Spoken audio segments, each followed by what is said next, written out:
Nous avons un groupe industriel européen qui a été choisi par le gouvernement pour développer un champ d'éoliennes flottantes au large de la Bretagne.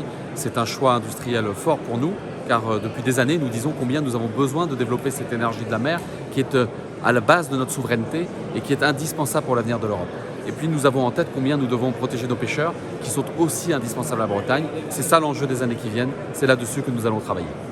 Vous avez été partie prenante dans le choix?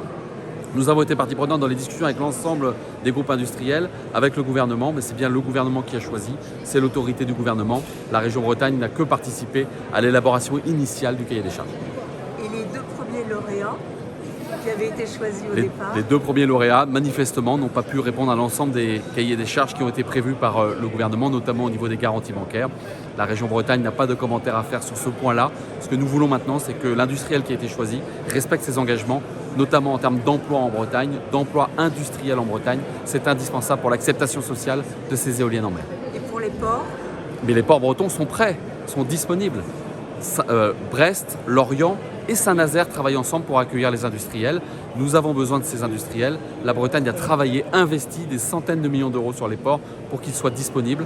Nous avons maintenant à accueillir ces industriels.